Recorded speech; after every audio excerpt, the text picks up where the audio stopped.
New York Times bestselling authors, endless stories.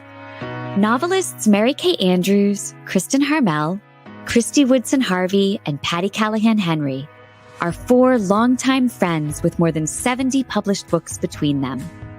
Together, they host Friends in Fiction, with author interviews and fascinating insider talk about publishing and writing, to highlight and support independent bookstores. They discuss the books they've written, the books they're reading now, and the art of storytelling. If you love books and you're curious about the writing world, you're in the right place.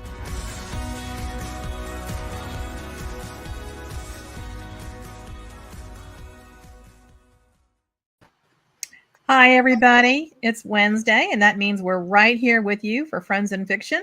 We have an amazing evening ahead of us, and since Christy and Patty are taking a little short vacay, we're excited to have a couple of stand-ins, and these faces should be familiar. By the way, my face should be familiar too. I'm Mary Kay Andrews.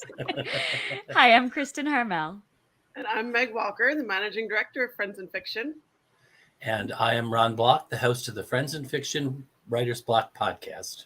And also a rock star librarian coming to us live from Cleveland, Ohio. Cleveland rocks. Cleveland rocks. This is Friends in Fiction, for New York Times bestselling authors, endless stories to support indie bookstores, authors, and librarians. Ron. Tonight, we're talking with Julie Clark and Erica Ferencik, and Karen Cleveland will join us for afterwards. And we can't wait to start talking to you about these intriguing authors and their books. But first, we have to take time to congratulate our girl, Mary Alice Monroe, and her co-author, Angela May. We just found out they hit number 3 on the New York Times Children's Book Bestseller list for their new middle grade novel, Search for Treasure. We're so excited. And speaking of books, I know it's so great for them. And speaking of books we're excited about, we're so grateful for your over-the-top amazing response to our new Behind the Book partnership with our friends at Fable, a free app for your phone or tablet with loads of incredible book clubs to join. If you haven't joined our premium club there, it is full of behind-the-scenes info you will not get anywhere else. It's $5 a month, or there are annual membership options too that allow you access to all of the premium clubs. So visit fable.co, Friends in Fiction, to sign up today. We will be announcing our switch to a brand new book next week, which we're excited about. But in the meantime, you still have time to jump into the conversation about Mary Kay's The Homewreckers, and I swear there's a bomb that's about to go off. It's because it's thriller night, you guys. That's right. I don't know. It sounds like it's coming from my house. It's coming from inside the house. Inside the house. Look at us setting the stage with sound effects for tonight. And we're just going the extra mile. Oh. Well, and you've heard that the whole Friends in Fiction gang are on the road together, right? We have a doubleheader in July on the Delaware Shore. First, we have an evening ticketed event on Wednesday, July 20th with Bethany Beach Books. And then a ticketed luncheon event on Thursday, July 21st with Browse About Books at the Rehoboth Country Club in Rehoboth Beach. We hope you can join us for the big Friends in Fiction live celebration. We are so excited for the opportunity to see so many of you in person. You can find the link under pinned posts on the Facebook page or on either the Bethany Beach Books and Browse About Books websites. That's great. And don't forget, as you know, we continue to encourage you all to support independent booksellers when and where you can. And one way to do that is to visit our own Friends in Fiction bookshop.org page, where you can find Julie's books, Erica's books, and Karen's books, and books by the Fab Four and all of our past guests at a discount. Also, each week, we're going to give you a chance out there to ask us anything. If you have a question you'd like the four of us to answer, or a topic you want us to discuss, we are all ears. In fact, feel free to drop the questions in the comments now for future weeks. We want to hear from you. And, you know, we've gotten so many great questions. I had a hard time choosing one this week, but this one seemed fun. Arlene Sachs Wilder wants to know, if you could live anywhere in the world other than where you live right now, where would you go? Meg, you're first up. Well, other than where I live right now, then I would say Hawaii. Dave and I went to Hawaii on our honeymoon, and we're dying to go back sometime. That was a long time ago, by the way. That was not a recent trip. there's the North Shore of Oahu where the big surfing beaches are. There's just amazing food, and we always dreamed of like getting a little shack on the beach and just chilling out. So that's where awesome. I live. Okay, Kristin, what about, we already know what you're going to say, but go ahead and say it. Yeah, what do you think? It's Paris, obviously. It's Paris. I mean, I keep returning to it in my fiction, even when I say, you know, maybe I should write about somewhere else. I write about somewhere else, and then with the next book, I always come back to Paris. So, yeah, it was an easy one. How about you, Ron? Well, I don't ever like to be too far away from Kristin, so I am just dreaming about Bilbao, Spain, which is like 75 miles from the French border, and they're just up and coming with an arts community, and they have a Guggenheim Museum there, and the food is fantastic. It's not far from San Sebastian, just centrally located to anywhere. I'm ready to go. Oh, that's awesome. We can visit each other by train, Ron. That's right. I That's love right. it. Meet in the middle. It's like a travelogue tonight. You know, I've only been to Tuscany once, but it made such an impression on us. The food, the wine, the people, the wine, the pasta.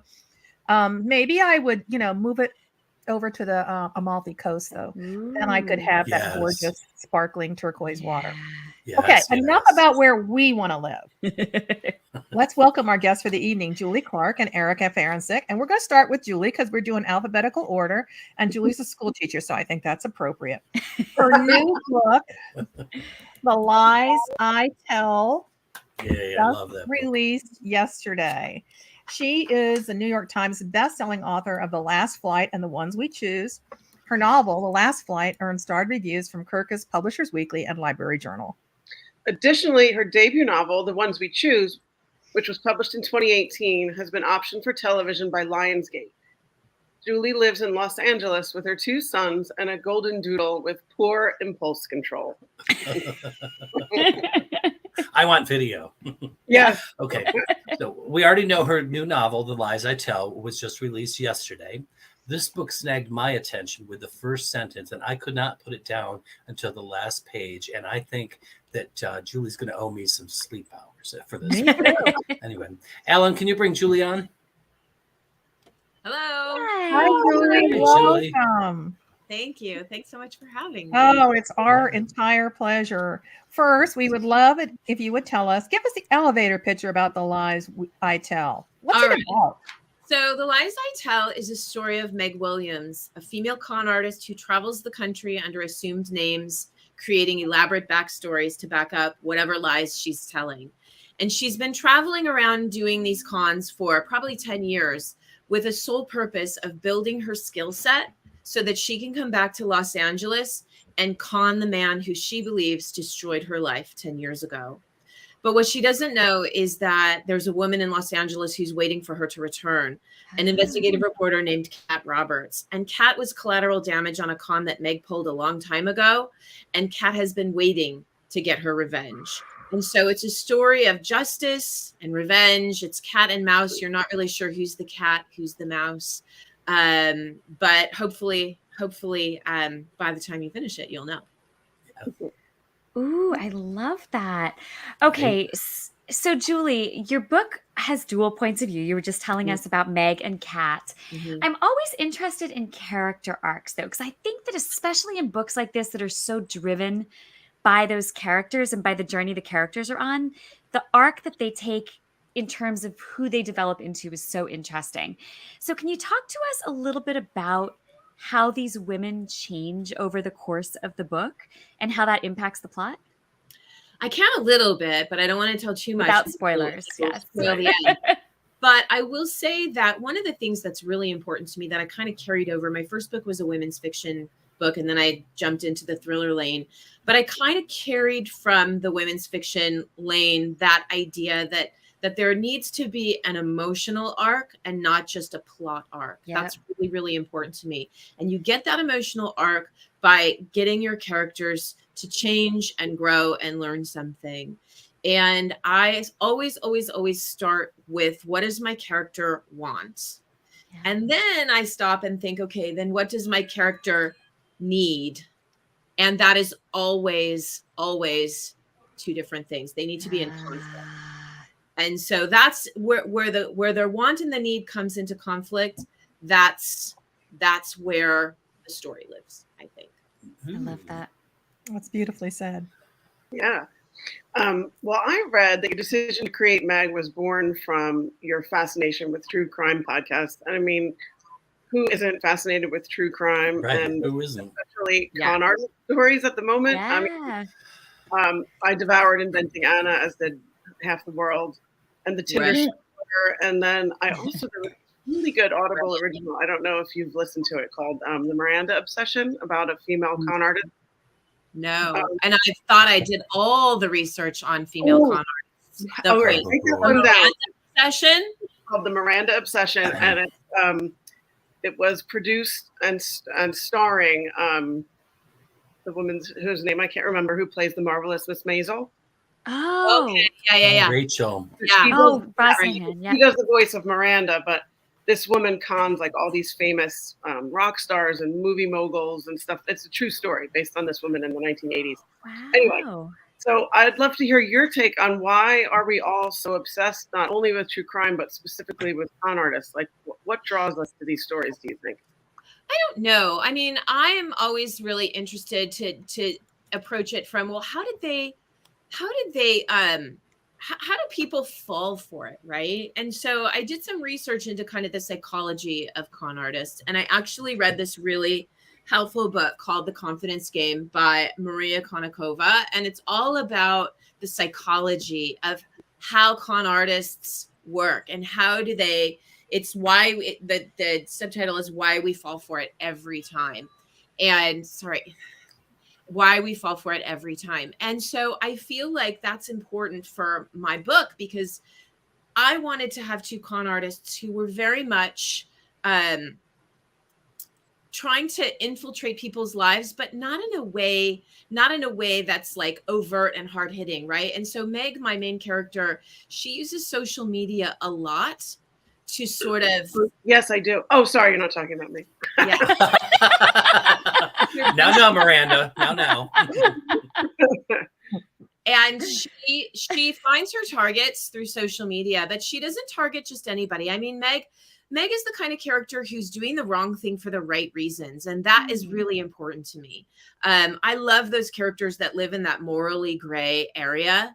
Yeah. And I wanted to write somebody that lived there. So I wanted the reader to be feeling like Meg is doing the wrong thing.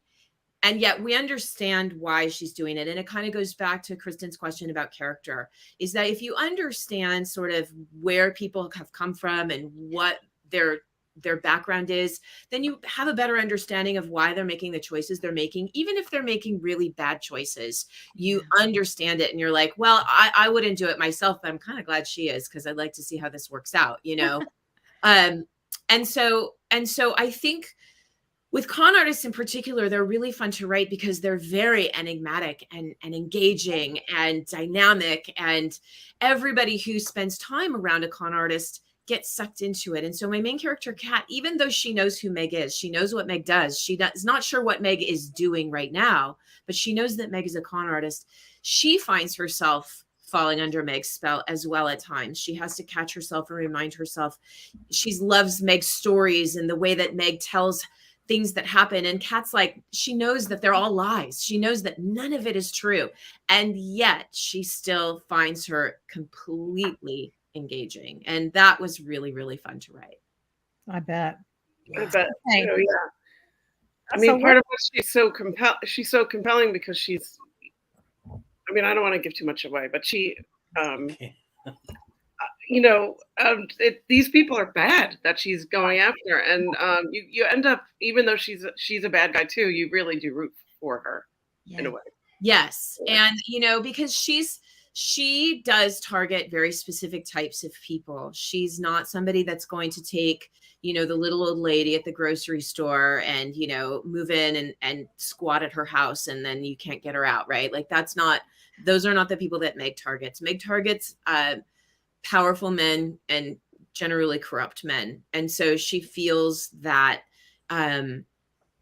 it sort of balances the scales a little bit in the universe, Yeah, vigilante justice kind of. A little bit, yeah.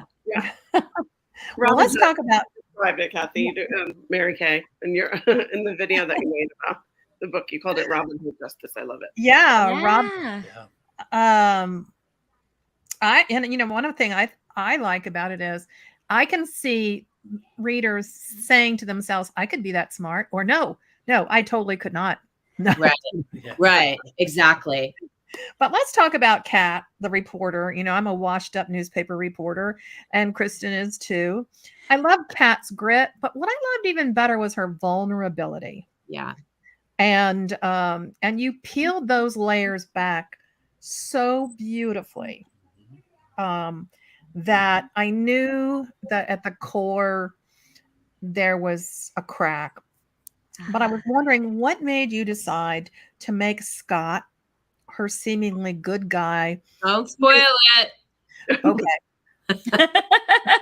Okay. How am I gonna parse this question? I think you want to talk about Scott. So I'm going to interrupt. Let's talk about Scott. Yeah.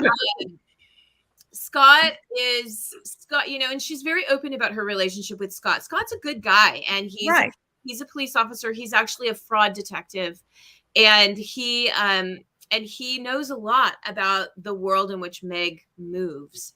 And so he offers Kat a lot of advice about how to, what she needs to be careful of. He tells her, you need to lock this down. You need to lock that down.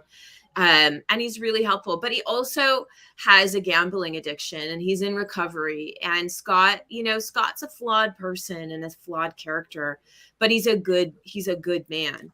And so Kat really starts to struggle because Scott, as a lot of men do, Scott thinks that he knows more than Kat about this because it's his area of expertise. It's his strength. This is what he knows. And yet Kat's the one spending day in and day out with Meg.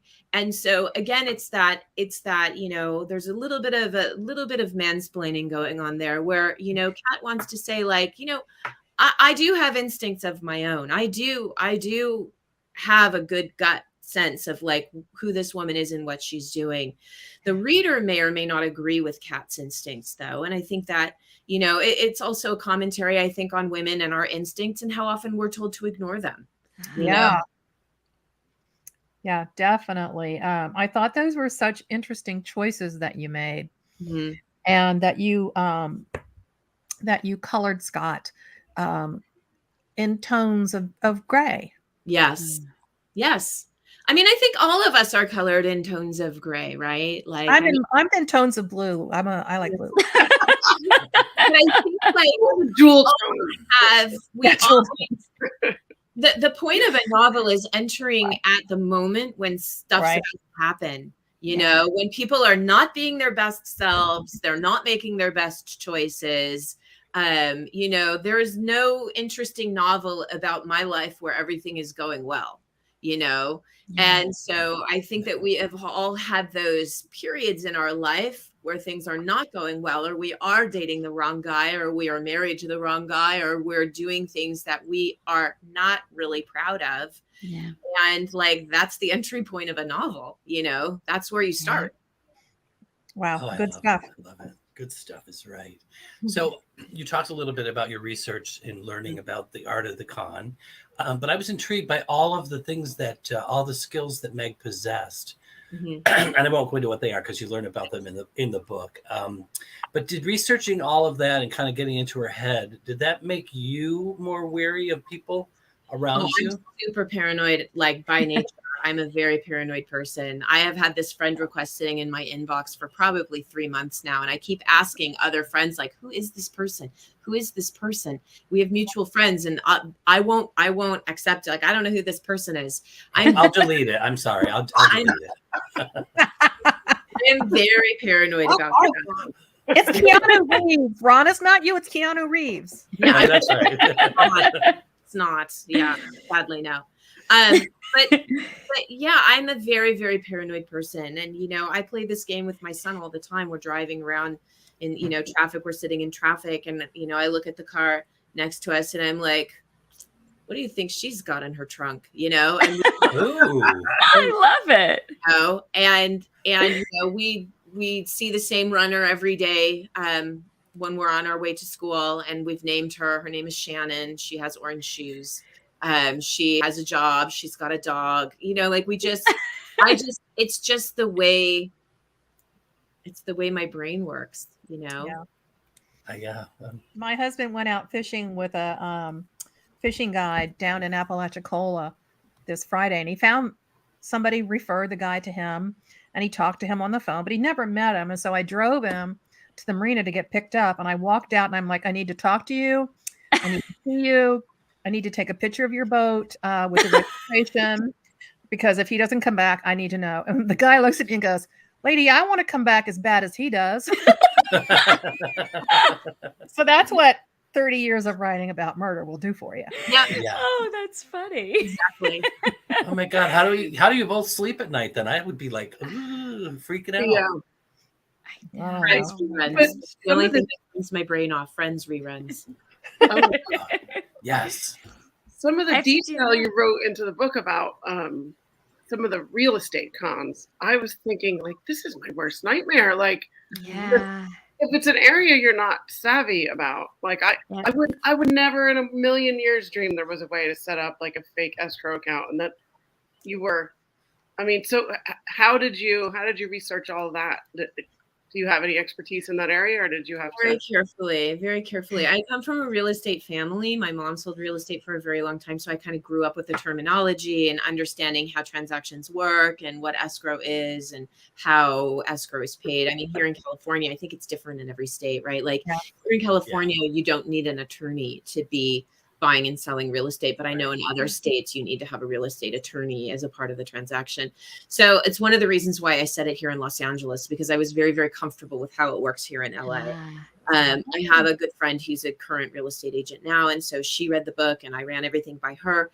And a lot of it too is just creating the characters that you need to be in that situation. And so Meg is working with a very specific demographic, and the demographic that she's working with, which is very typical here in Los Angeles, are high-end buyers. And these are, we're talking celebrities, we're talking very, very, very wealthy people, entertainment industry people who aren't necessarily engaged in the app Zillow, right? Like they don't know what Zillow is. And, that's what they have an agent for, the agent is the one that tells them what properties are priced at. And so when you have a situation like that, there's a lot of, I think in anything, actually, not just in real estate, in anything, when you abdicate your control to somebody else, whether it's your real estate agent or your accountant or your business manager, when you abdicate that control, there's all kinds of funny business that can go on. Oh my gosh. Really and now I'm not going to sleep at night thinking about that. Well, I authenticity praise. My husband is a realtor, and you had it just right, because in Ohio here we don't need an attorney either. Yeah. But I sat down afterwards. I went, okay, I got to figure it out. Here's how we're going to make money. I just read this book, and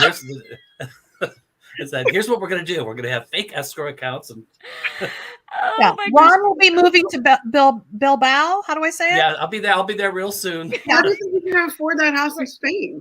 Exactly. But Ron, I'm just checking. You do realize this isn't a private chat, right? You just announced your intentions. Oops. Oh my gosh. All right, Julie, before we let you go, we would love it if you could share a writing tip with us, especially since you're a school teacher. We know, teach us tonight.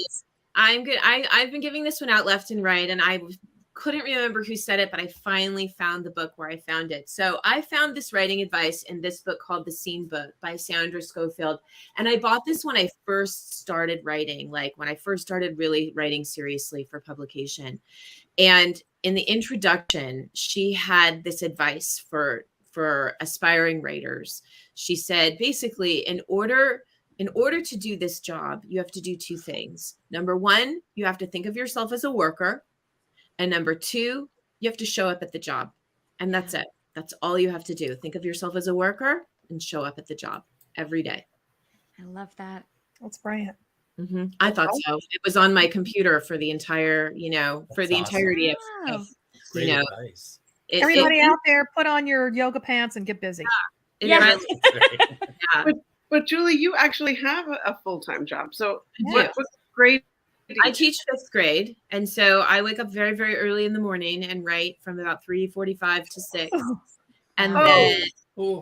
And then I get my kids up and we are off to school, and, you know, and then I get really resentful when I have writing work to do in the afternoon. It feels like homework, right? Like, you know, so I try to get everything done in the morning, and that's my writing time. And I feel like that's my best time. Nobody wants anything from me. Nobody's interrupting me. Nobody needs anything. And I think that the best words come for me at that time of day.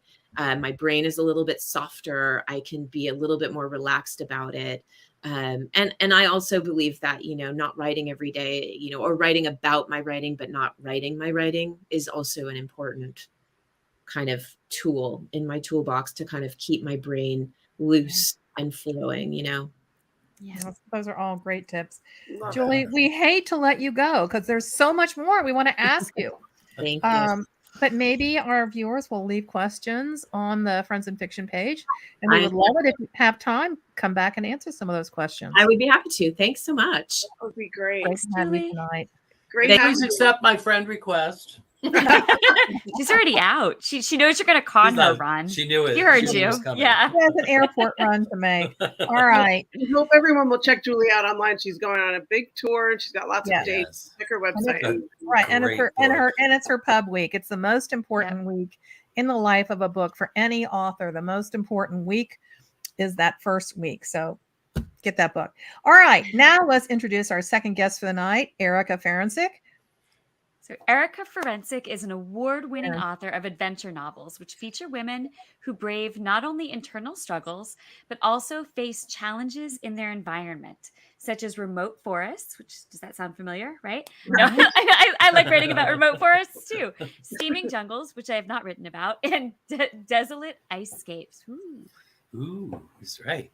Well, Erica's been writing for 35 years, with her work taking the forms of novels, short stories, essays, ghostwriting, and 10 years of stand-up and sketch comedy. That's awesome. I love this whole combination, as well as dozens of screenplays and some filmmaking.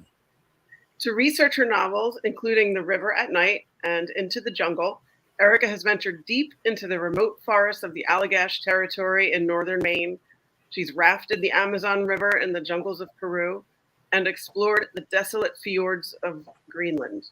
Wow. I'm tired. Yeah.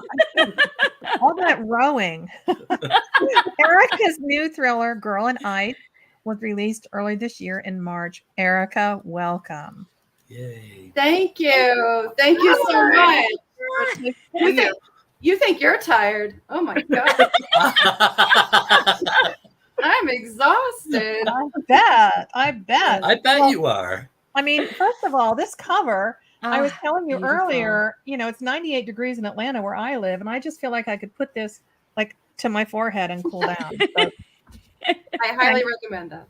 Thank you so much for that. Okay, lots of questions, but first, would you give us the elevator pitch or the summary of what the book is about? Of course. So, Girl in Ice is about an American linguist named Val, who is tasked to go to an extremely remote climate research center off the coast of Greenland, where a girl has been found in a glacier. She's thawed out alive, speaking a language no one understands. 6 months before the novel begins, Val's twin brother, Andy, who was a climate scientist at this very remote climate research center, ventures out 50 degrees below zero and freezes to death. Now, Val is incredibly upset and grief-stricken, but she doesn't know if Andy's taken his own life or if there was foul play up north. And the story begins when Val, the linguist, gets an email from another climate scientist who was up there in this very remote location, Wyatt, to her, telling her about this girl, telling her, we found this girl, she's thawed out alive, we don't know how, we don't know why, and you, being the specialist in dead Nordic languages, have to come up here and tell us what she's saying. Now, Val has her own anxieties. She has a pretty severe anxiety disorder. In fact, she only feels comfortable in a few places in her life. So at first she says no, but there's a little clip of the girl speaking in this email. She plays it and she hears this girl's voice. She doesn't understand a word the girl says, but she hears fear and terror and please help me in this voice. And so Val has to step out of her comfort zone, or she doesn't have to, but she steps out of her comfort zone and she does venture to Greenland to not only try to understand this girl, but also what happened to her brother. So she steps into another world in order to do that. Yeah.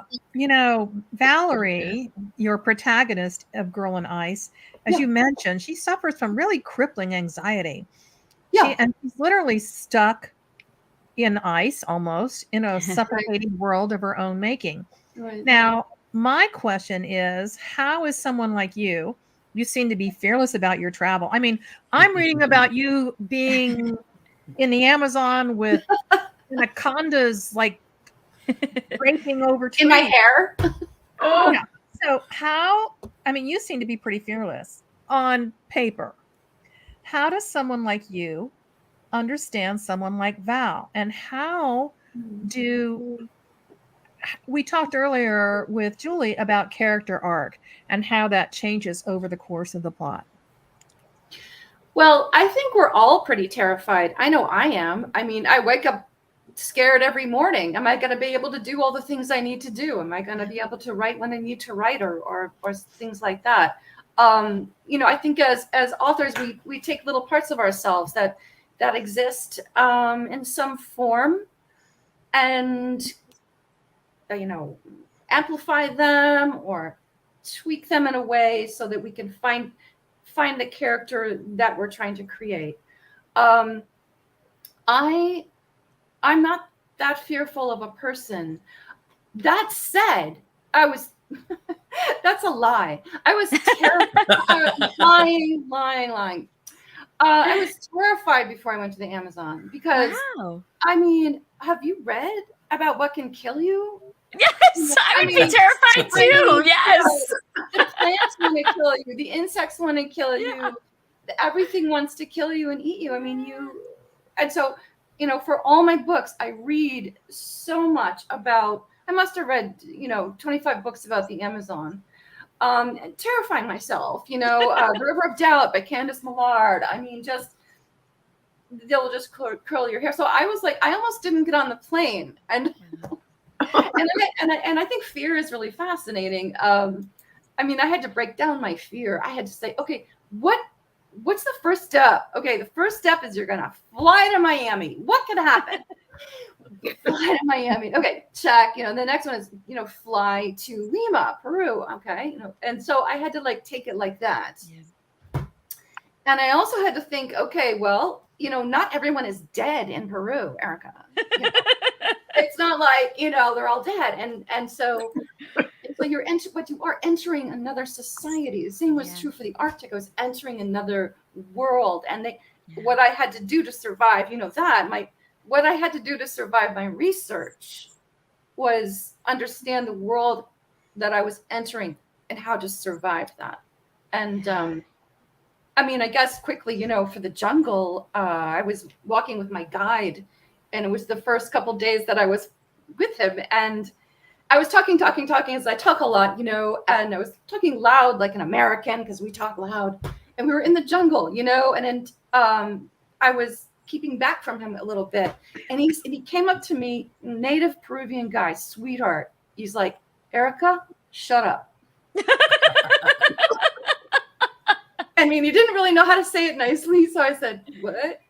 I'm paying you, buddy. No, I didn't say that. And he said, I said, why? And he said, because I'm listening. And I said, well, what are you listening for? And he said, well, I mean, this guy could hear herds of monkeys from 2 miles away. You know what kind they were? He knew how many they were. He knew how fast they were coming toward us. He could hear with his feet. He knew there's a certain kind of peccary. It's kind of pig.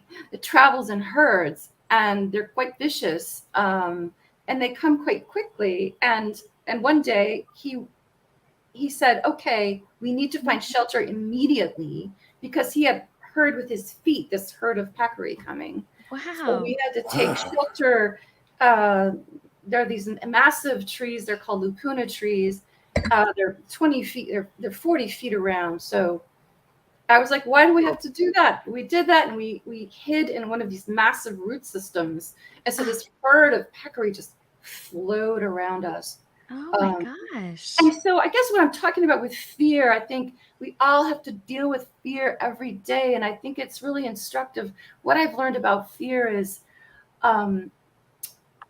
it's really good to analyze it and ask yourself, what am I really afraid of? Yeah. What am I really afraid of, instead of this general anxiety that I just think that that's instructive. So I kind of learned that about fear and dealing with my own fear. But specifically for Val, for Girl and Ice, I wanted her to have a certain kind of anxiety, not agoraphobic per se, but really fearful of stepping out of her comfort zone. So that was a really long answer to your Great question. answer. Are you kidding? No one's ever talked to that. Was amazing. Yeah. So now I'm tired and I'm terrified of going. Yeah, you're tired and terrified. Yes. Yeah, that's I'm never going anywhere. That's my gift. Exhausting. Yeah, and terrifying. Yeah. And do you feel like a low-level sense of dread all the time? Good. Oh, that'll come. That'll come. Yeah. I didn't even know. Yeah. That's when you hang up later. You're like, why do I feel like so weird? Yeah. So we've Is that all a bird peccary? It's coming my way. Yeah, we've all crossed Peru, the jungles, off the list of where we would like to Yes. be. Yes. Just Firmly off the list. Stick with Hawaii. Tuscany, Stick where with maybe a glass Hawaii. of wine could kill Stick with you. Hawaii and Balboa. Balboa's been, Yes. absolutely. All right. So about your research. So what has been the scariest thing that you've experienced in your travels, and what methods did you use to sort of overcome those fears? Because you have really done some hugely adventurous things to research your writing. There are a lot of, I think I really did use that concept of like, let's parse it. Let's parse, what really happened, or what. So I did a lot of, let's put it this way. I did a lot of looking at my guides to see their facial expressions and to sort of gauge what was going on, but by their level of terror and their face. And I mean, the only time I saw my Peruvian guide frightened, it was like during a night canoe ride through the floating forest, which is like this terrifying place where, I don't know if you know this, but in South America and the Amazon, the river rises 40 feet every year. No, I don't. And so everything is built on stilts. And it's very bizarre. So the Amazon River is one of the longest rivers in the world. It might be the longest. It's 4,000 miles. And it's this massive river. And it rises, and everyone goes from living on land, like we all live on land, to going to each other's houses via boat and fishing from your window. And one year, the river rose because of climate change. It rose another 5 feet. And so there were, these snakes washing into these people's houses and all this other stuff. Anyway, that's neither here nor there. I wasn't there for that, but I was there for going in this canoe through the floating forest.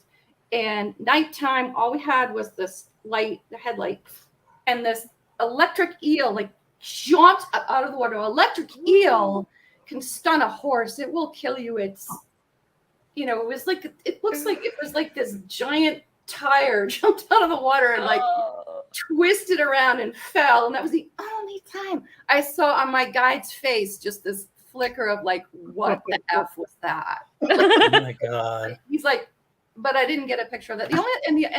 For Girl and Ice, I should probably. So we were let's switch to Greenland. We were in Greenland.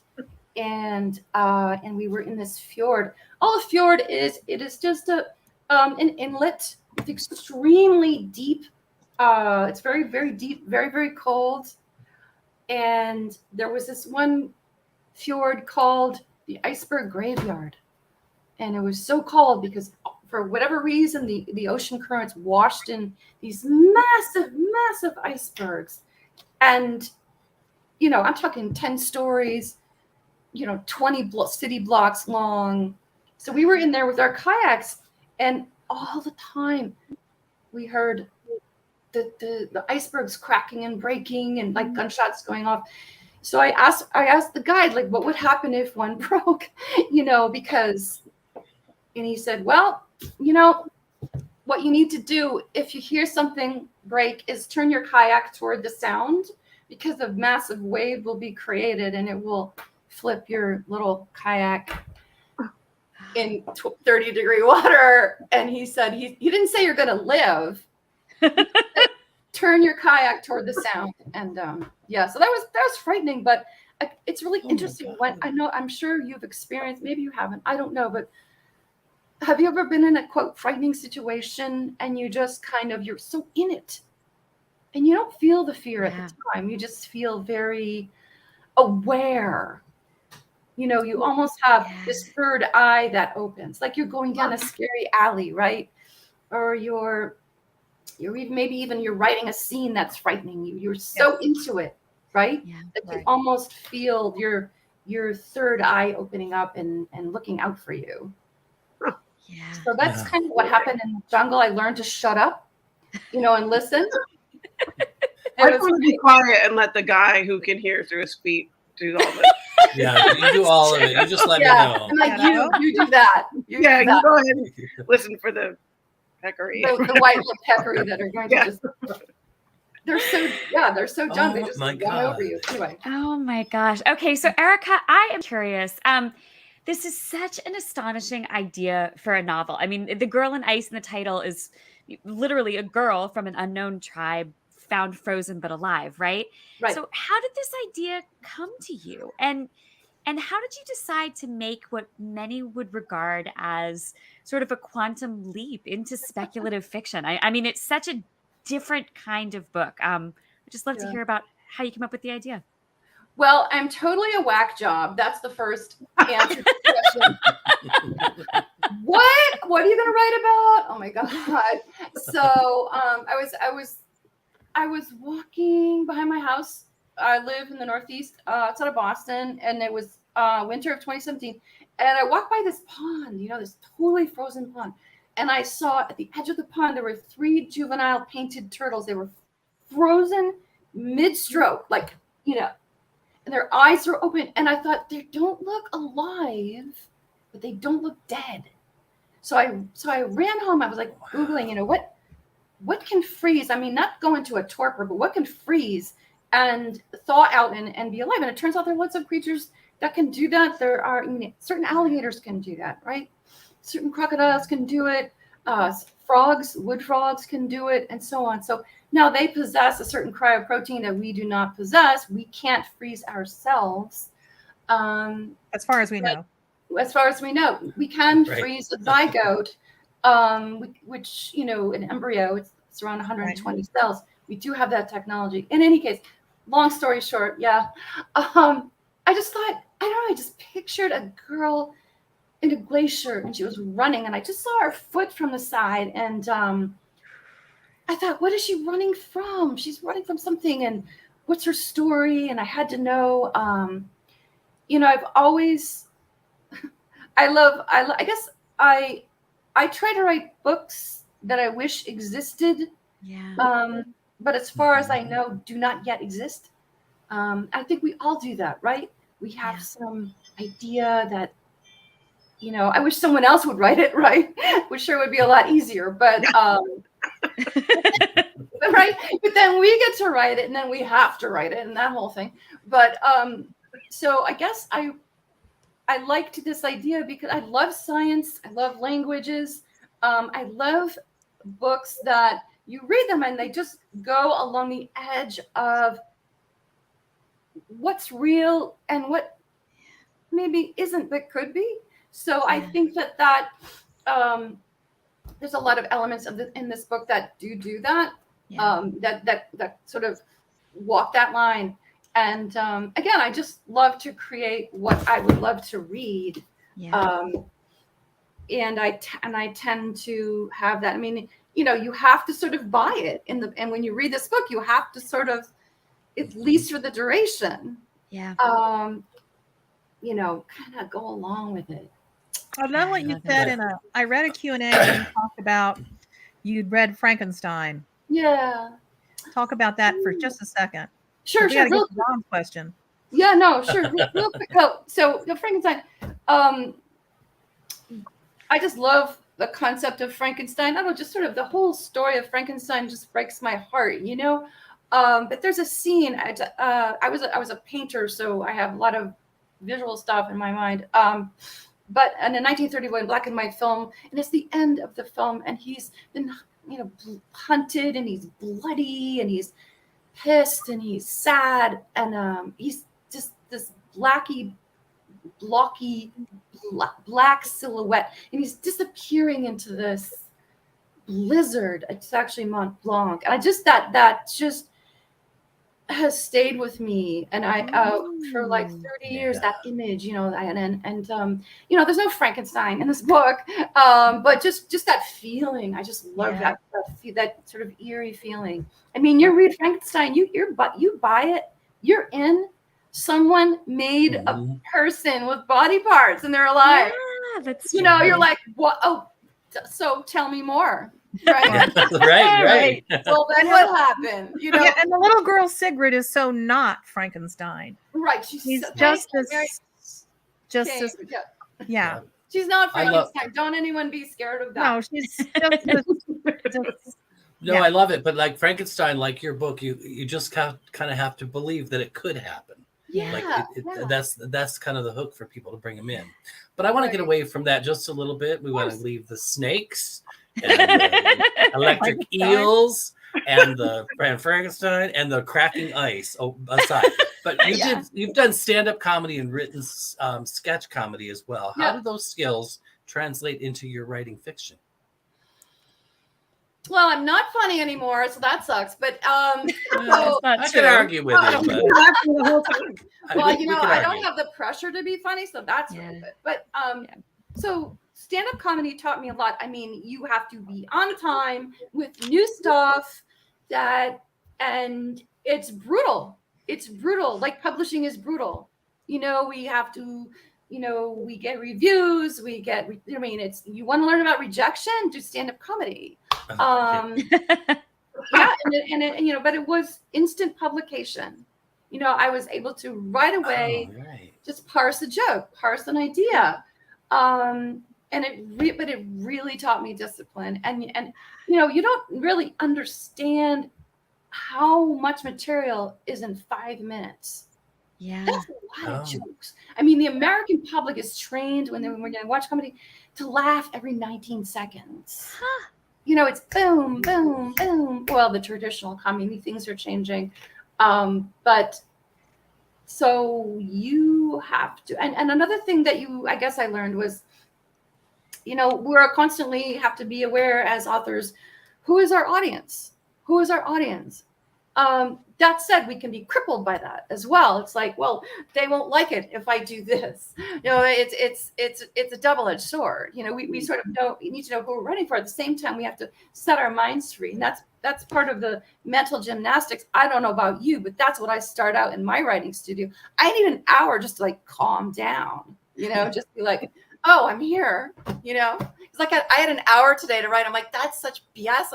I mean, by the time I stop shaking, I'll have to, it's just like, because you got to push the world away and everything. Right, ladies? Right. And Jen? Yes. Definitely. So Definitely. I don't know if that answers your question. But. Yep. It did. I think you talked a lot about timing and timing. Yeah. Yeah. Okay. Oh, and also editing down, get rid of the words you don't need and what is, and it's rhythm and it's music. It's the music. I could tell the same joke, just changing a few words around or changing my tone of voice, and you would laugh or not laugh depending on that. Yeah, that's interesting. Yeah. That's true. Okay, let's switch over to, we know you teach writing. Mm-hmm. And I would love it if you would share. Meg found and shared with me something that you said that you tell your writing students about there being no shame in not writing. Oh, yeah. I mean, I have 3 really quick ones for you. Okay. Please, we love it. First of all, I mean, there's so much pressure in this world, right? There's so much pressure in this world to be productive, and this is an American concept to produce. But my quick tip is, you have to live your life. Where do you think it comes from? These stories, they come from American concept. Holding a friend's hand, or being with a dying relative, or going to the party and getting too drunk, or doing something stupid. I mean, you just live your life. Another quick thing is, I think the word success is really damaging. I think that we have an understanding of what success is. And if I had bought into it 35 years ago, when my books kept getting rejected, I would have given up.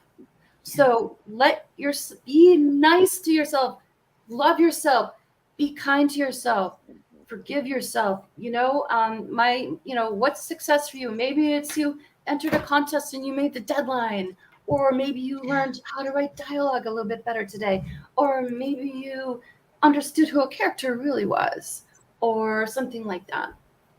And the third thing is never give up. It's persistence and learning. So, don't tell yourself you have nothing to learn and you're fabulous. Well, I'm sure you are, but all have something to learn. Yeah. All the time. I mean, every time I write a book, I have no idea how to write a book, even though I've done it 10 times. So, persistence and learning. Yeah. Oh, that is a great. That is a great way for us to segue into bye-bye. But Erica, I'm just going to keep talking. So, well, if only we could.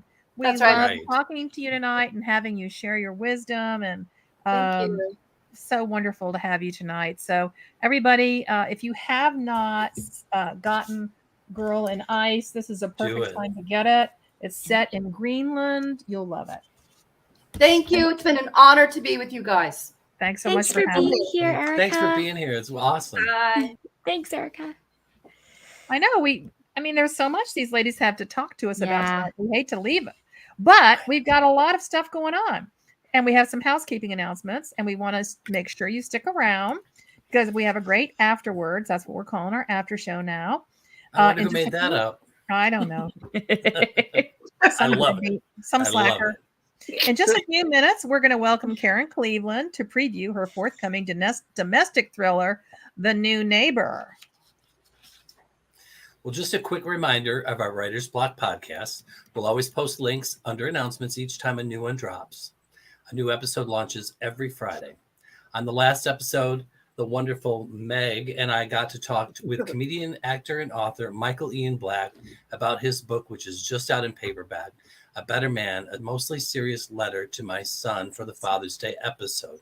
If you have not listened to this one yet, it's just compelling. It's funny. It's smart. It's just, it was, one of the best experiences ever. But also, on top of that, this Friday, I'm talking with Kate White, who is just an amazing writer, but she's also the former editor-in-chief of Cosmopolitan magazine, and there might be a few little secrets dropped. Love it. Ooh, I can't wait to hear that one. All right. So we know that many of you out there have been participating in our very first Friends and Fiction Reading Challenge, organized by our friend Anissa Armstrong. So this month for June, we're encouraging you to read a book from one of the book clubs. And next month for July, if you're looking ahead, we'll be encouraging you to read a classic book.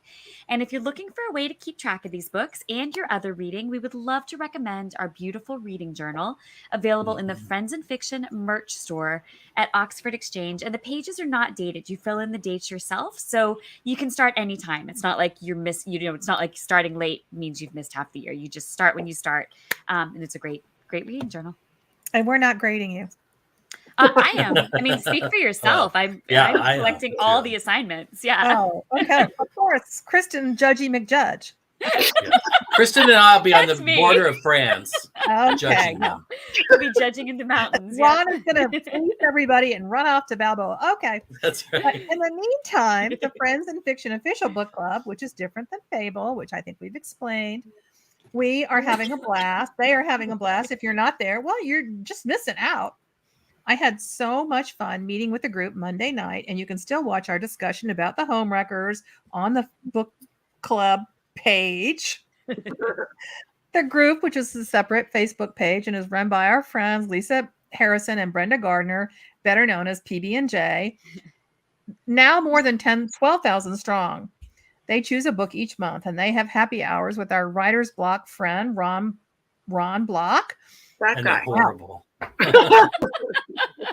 They keep everybody in the loop about suggested reads and upcoming releases. And up next, they're going to be discussing Book Lovers by Emily Henry on July 18th. Okay. All right. Now, finally, you can find all of our back episodes on YouTube.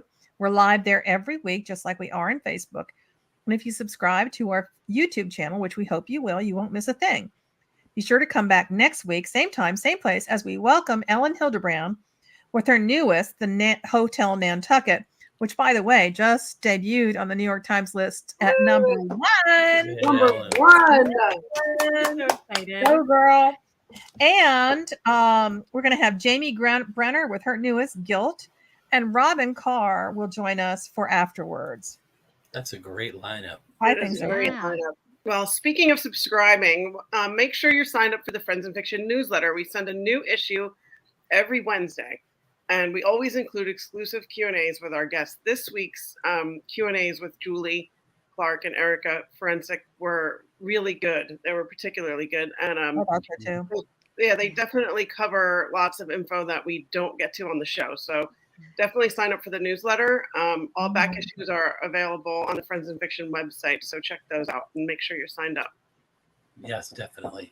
And make sure to stay for the Afterwards show. I love saying that. Yeah. Tonight with our own Kristin Harmel's younger sister, author Karen Cleveland. We'll see you in 30 seconds.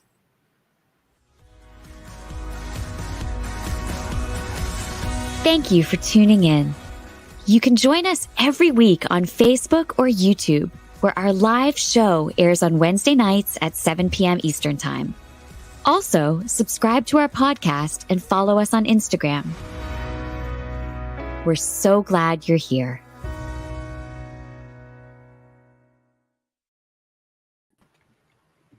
Well, welcome everyone to Afterwards. I mean, how could it get any better? Wow. It was great. They were. Yeah. Well, she lost me at snakes. I have something to I say. know. That's I'm when I so kind of went, scared oh. now.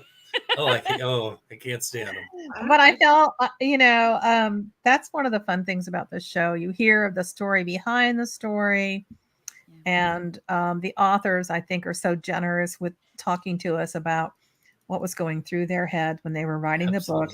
And we've got more great stuff to come. Okay. We are not going to waste another second. We want to get to Karen Cleveland. I mean, I don't think we should call her Kristin's little sister. She is Karen Cleveland, right? Correct. She also does happen to be my sister, though. I know that, but I mean, And she has a great last name. Yeah. Yes, Ron. Well, Karen is a former CIA analyst and the New York Times bestselling author of several novels, including Need to Know, Keep You Close, and You Can Run. They're all 3-word titles, I've noticed. Oh, yes. She began her career in the CIA working on Russia, and she later moved into the CIA's Counterterrorism Center, where she focused on Pakistan and Syria. Karen wrote briefs for the U.S. president and other senior policymakers, worked closely with an FBI Joint Terrorism Task Force, and earned more than a dozen exceptional performance awards while working for the CIA. Karen's I'm scared debut- again. I know. It's a terrifying night, isn't it? And I talked about stealing money from people. Oh, you're I on a know. list Ron, somewhere now. now you're Yeah. I'm on the list. Yeah, you're on the blacklist, Ron. Okay. Karen's debut novel, Need to Know, was an international bestseller and has been published in more than 30 international markets, Film rights were sold to Universal Pictures with Charlize Theron attached to produce and star. Nice. Karen spent her childhood in Florida and graduated from the vastly superior Southern University of the University of Florida. She went on to earn master's degrees from Harvard and Trinity College Dublin, where she studied as a Fulbright scholar. Karen now lives in North Carolina with her husband and 3 children, who also happen to be my niece and nephews. Alan, could you bring Karen on? Yay. Hi, Karen. Hi, Karen. Hi. You. First of all, we need some deep dive on Kristin's childhood crimes. Karen, can you share anything at all? I mean, did she like steal your clothes? Did she spy on you? Anything good? Yeah, what, you know, I'm afraid I can keep a secret. So, you know, we'll never know. Damn it. darn. Wow, these Black Ops sisters are really a thing. I know. Okay, Karen, could you talk to us a little bit about The New Neighbor, which will be out next month? Yeah, absolutely. Thank you so much for having me back here. So Always. The New Neighbor is about a woman, Beth, and a neighborhood full of secrets. Beth is going through a lot of changes in her life. She's becoming an empty nester. She's selling the home where she raised her kids. Her marriage is crumbling. And professionally, too, she's going through a lot of changes. She is a CIA analyst, and she's just been removed from the case that has long been hers, tracking an Iranian intelligence agent known as the Neighbor. So the last piece of information she had on this case was sort of a cryptic message saying the neighbor has found a new cul-de-sac. And as Beth is sort of struggling to deal with all these changes in her life, she develops kind of a fascination with the perfect new family that's moving into her old house. And in particular, the woman in the family who she sees as sort of a younger version of herself and someone who's stepping into her life, into her neighborhood on her cul-de-sac. And, you know, just basically stepping into this life she used to have. And Beth really can't stop watching this woman. And she sort of convinces herself that this woman has something to do with her old case at work. And the question is it paranoia, or, you know, maybe are there more secrets on this cul-de-sac than she knew about? Such a great premise. All right. It is a great premise. So, Karen, there's a question we've been asking lately. You've told us what the book is about, but what is the book really about? Say it's really about secrets and lies and how well do you know the people around you, not just your neighbors, but really how well do you know anybody close to you? And I think also this idea that the grass isn't always greener, and sometimes you don't really appreciate what you have until maybe it's gone. Ooh, I love that. Nice, Intriguing. nice. Okay, so I happen to know this because, you know, I'm related to you, but I know you moved within the last couple of years. Did that have anything to do with how you came up with the idea for this book? Was your own move related to that at all? And also, do you live on a street where there are like criminals and spies and On every corner? Every corner. It was related. We moved in mid-2020. And for the record, I would not recommend moving at the beginning of a global pandemic. It's a fun experience. But, you know, so we moved at this time. We had also been sort of confined to our neighborhood for months at this time, like most of us, due to COVID. And so we were confined to our neighborhood. We were spending a lot of our time researching other neighborhoods because we were preparing to move. So it sort of seemed fitting to write a book that was centered around a neighborhood. And there were, I guess, a couple of things related to our actual move that did sort of serve as inspiration for the book. One, you know, I actually didn't see our new house until the day we closed, which I know sounds crazy, but again, this was, you know, spring 2020. we didn't feel comfortable flying at the time. We didn't feel comfortable with hotels. We had a baby who hated her car and screamed bloody murder whenever she was in it. So house hunting was really difficult. And, I just remember thinking, what do these new neighbors think about this family that came in and put in an offer on us sight unseen? They must have a lot of questions about us. and then there was something else that happened kind of right after we moved in. I remember my kids were out in the cul-de-sac riding their bikes, and a neighbor came out and he stood and watched them for a little while. And he said to me, my kids were about that age when we moved in. And now it seems like yesterday, and now the youngest is off to college. And you could just sort of see the emotion when he said it. Oh. And he put his house on the market a few years later and he moved. And it just sort of stuck with me because I think that's such a normal thing, really, to kind of move into a neighborhood, raise your kids, and then move out again, downsize, whatever. But you can imagine that there's a lot of emotion in that. You're sort of letting go of a lot. And it just made me think, what if there's a character who, has even more change going on in her life and has a hard time dealing with it? And you could see how somebody could sort of become very interested in, or maybe even a little obsessed with, kind of the family that is kind of taking your place and kind of living that life that you lived, And then just, what if that neighborhood is right outside Langley? And what if all of the neighbors have some tie to the CIA? You could see how there might be sort of secrets galore there. Oh, I love that. Yeah. I do too. Wow. So I'm curious about it from a little bit different angle, Karen. You write a lot about shifting alliances and spies that might be like right under your nose, and not necessarily being able to trust the people that we're supposed to trust. Is that something that you were influenced by with your work in the CIA? I think so. I think it was something that you sort of learn there and you sort of absorb working there. I don't think I really had a hard time trusting people before I started working at the CIA. Yeah, I would say I'm less trusting now. Right. And, it is something you kind of learn. And I think, if I had to point to an example, there's sort of a lesson, I guess you would say, that it sort of sticks in mind because I think it made me laugh. And I heard it, a few different times, at least while I was there. And it was usually directed at people heading overseas, and usually men heading overseas. And it was sort of people being told, if you're in a bar somewhere and there's a really attractive woman who is paying a lot of attention to you, ask yourself the question, if you were back in a bar in the United States, would this person be paying attention to you?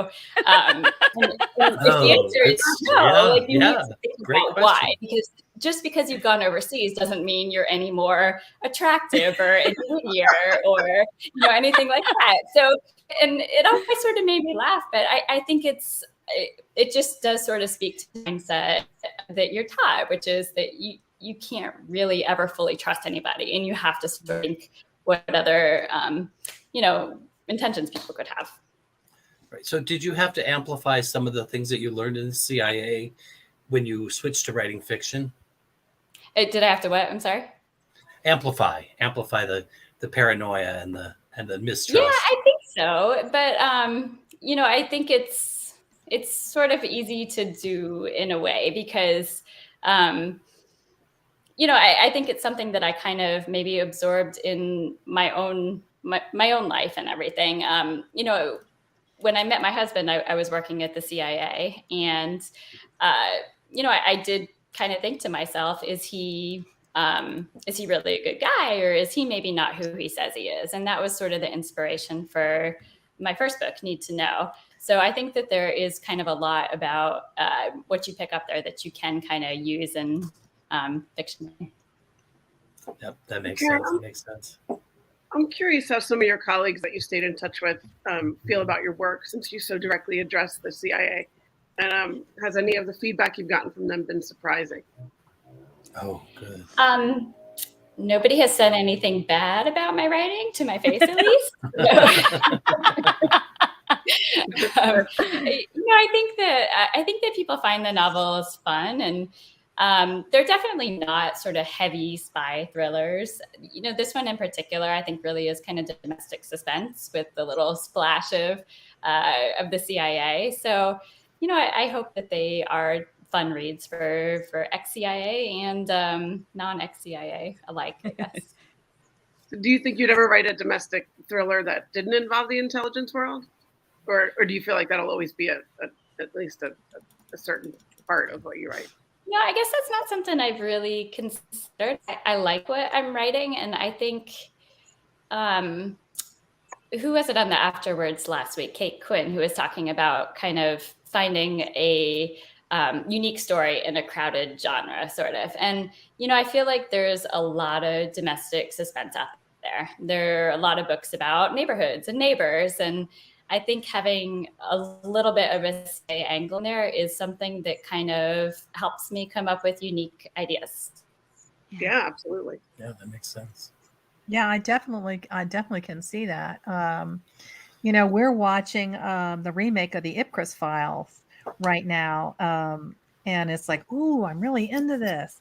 Okay, I have a question I was going to ask you, but first of all, I have to know: have you assembled a dossier on Kristin? And is there anything in there? Is there anything of interest in there that we should know about? So we keep trying. And where can we buy it?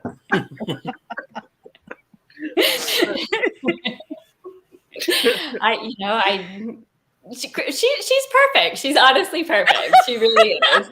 There's Come on, all those trips to Disney World. There's got to be something we need. There really isn't. Like, honestly, this girl is prom queen and valedictorian. Like, who is prom queen and valedictorian? She's like always just been perfect. Come on. Okay, we're not going to get too much into her perfection because it's making me gag. But, okay. So we know you have 3 children, and I'm assuming they're not spies, but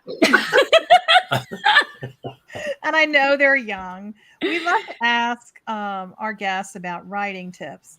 And of course, with 3 young children, and I know how Kristin carves out time, she drugs her son. That's another story. Yeah. You're not supposed to tell my sister. Come on. She's going to tell my mom. Thinks she's perfect. Yeah. Thanks for ruining it, Kathy. How do you make time to do the creative work that you need to do and the research work? I would say not very well all the time, not very well lately. It's difficult to find the time. And I feel like I kind of tend to work in spurts. So there will be times when I'm maybe not carving out as much time as I should, and the ideas aren't coming as easily. And there will be times when, I do find more time and ideas are coming more easily. So I guess I feel like it kind of tends to work out in the end. So I try not to stress about it, but I guess when I do stress about it, I don't sleep. And then there's a whole bunch of uninterrupted hours of writing time. That works too. Are you like the rest of us when you don't sleep? Are the stories sort of spinning in your head? Yeah. I think so. And, that is actually something I do. If I can't sleep, sometimes I do get up and write. And sometimes if I have trouble falling asleep, I also try to plan out next chapters until I fall asleep. So instead of counting sheep, you plot chapters. We do. Is that weird? And that's how you write a book. That's how we do it. I think we all carve out. We all carve out those pockets of time whenever and wherever they occur. Yeah. All right, Karen, thank you so much for joining us tonight. Yes. Now I'm going to be checking everybody in my neighborhood. I'm super. I know. Do you know one of my neighbors just texted me as we were on this? I just think it's a sign. I think they're watching. I mean, not watching, not watching on the internet, but watching. So now I'm paranoid too. Keeping an eye. Look for the cameras. Karen, tell us when the new neighbor is in stores. Yes. July 26th. Excellent. Perfect. We can't wait to read it. And we would urge everybody out there, as we've already said and stressed many times, the first week of a book's life is the most important week. So buy her book, damn it. And thank you guys so much for being with us tonight. Thank you so much for having me. I appreciate it. Yes. Great to see you. Good night, everyone. Good night. Good night, everybody.